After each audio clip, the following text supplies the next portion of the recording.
तर इथे तयार आहे मस्त अशी मुगाच्या डाळीमध्ये केलेली पालक आणि शेपूची भाजी।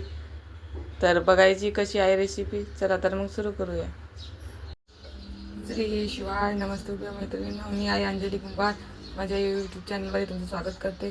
तर आज मी बनवणार आहे मस्त अशी शेपू पालक मुगाची डाळ टाकून डब्यासाठी मोकळी भाजी। चला तर बघूया कशी आहे रेसिपी।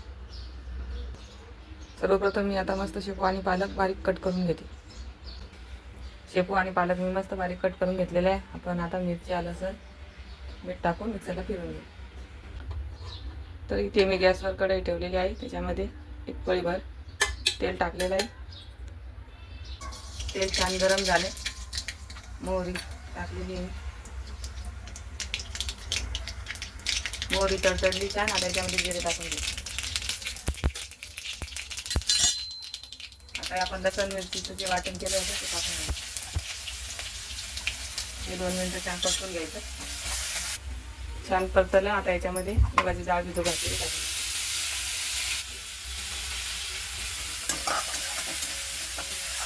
मुगाची डाळ छान परतून घ्यायची। आता याच्यामध्ये पालक आणि शेपू टाकून चालवून त्याला मिक्स करून द्या। तुम्हाला नुसतं पालक नसून आवडत होतो या पद्धतीने मिक्स करून बघा, खूप मस्त लागते। डब्यासाठी छान ऑप्शन आहे।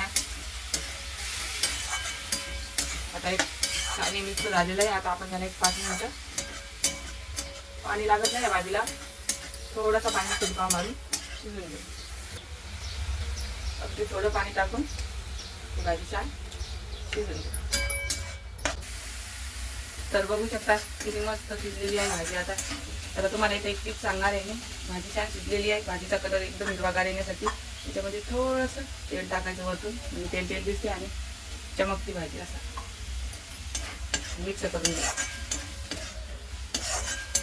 न खाणारी खातील या पद्धतीने केल्यावर शेपू पालकची भाजी मुगाची डाळ टाकून। तर आता मी एका बाउलमध्ये काढून घेऊ।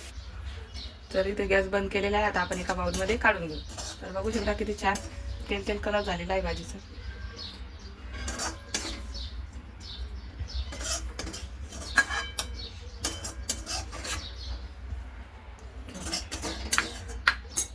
तर इथे तयार आहे मस्त अशी गरमागरम शेपू पालक मुगाची डाळ टाकून केलेली आहे। तर तुम्हाला ही माझी रेसिपी कशी वाटली नक्की कमेंट करून सांगा। आणि अशाच नवीन नवीन रेसिपी बघण्यासाठी माझ्या चॅनलला लाईक शेअर सबस्क्राईब करा। धन्यवाद।